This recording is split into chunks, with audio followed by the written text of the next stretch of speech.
At some point in a relationship, many people find themselves asking a painful question: should I stay, or should I leave? It's not a dramatic question. It's a quiet one. Often asked late at night, in moments of emotional exhaustion, or after yet another conflict that feels unresolved. Most people hope for clarity. They want a sign. A moment of certainty. A decision that feels completely right. But here is a difficult truth: if you are waiting for a choice without doubt, grief, or hesitation, you may be waiting for something that doesn't exist. We tend to believe that the right decision should feel peaceful. But in emotionally significant relationships, every real choice involves loss. If you leave, you lose not only the problems, but also the memories, the shared meaning, and often the future you once imagined. Even if the relationship was painful, part of you may still grieve what could have been. If you stay, you lose the version of yourself who might have walked away. The life you'll never know, the alternative story that will remain unanswered. This grief is not proof that you made the wrong choice. It is proof that the relationship mattered. Pain does not automatically mean failure. Grief does not automatically mean regret. It means you chose something real. When people want to save a relationship, they often focus on strategies: more communication, more quality time, more effort, more compromise. While these things matter, they often avoid the most uncomfortable question: what can I do differently? Most couples enter therapy wanting the other person to change. But relationships are systems. They are interdependent. When one person shifts, the dynamic shifts. This doesn't guarantee success, but it creates movement.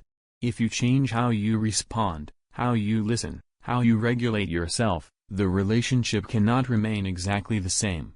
The hardest work is internal, not instructional. Most conflicts are not about the surface issue. Not about dishes, schedules, money, text messages, tone of voice. Underneath most arguments are deeper emotional needs.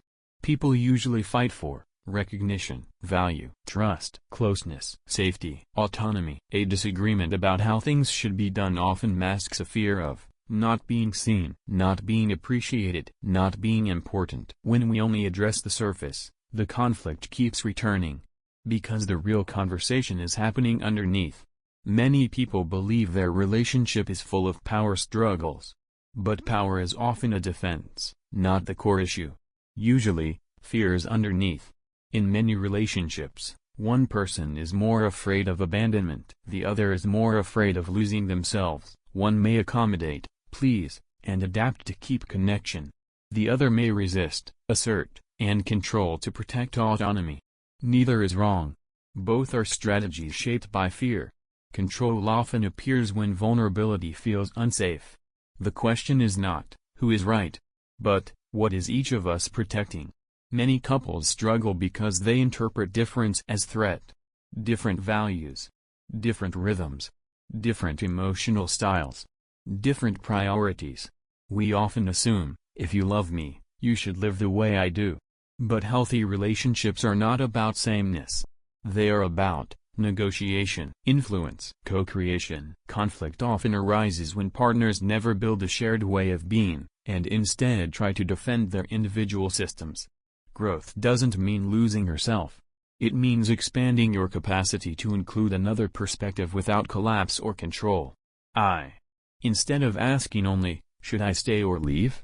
Try asking, what am I afraid of losing if I stay? What am I afraid of losing if I leave? What pain am I trying to avoid? Am I choosing from fear, or from values? Can I grieve what I won't have without calling the choice a mistake? There is no decision without cost. But there is a difference between conscious loss and unconscious suffering. There is no perfect choice. Only an honest one. Grief does not mean failure. Ambivalence does not mean weakness. Pain does not mean you chose wrong. It means you are human, making a meaningful decision in a meaningful bond. Whether you stay or leave, the most important work remains the same: understanding yourself, regulating your fear, honoring your values, and choosing with awareness, not avoidance. Sometimes the bravest decision is not leaving or staying. It is facing the truth, with compassion.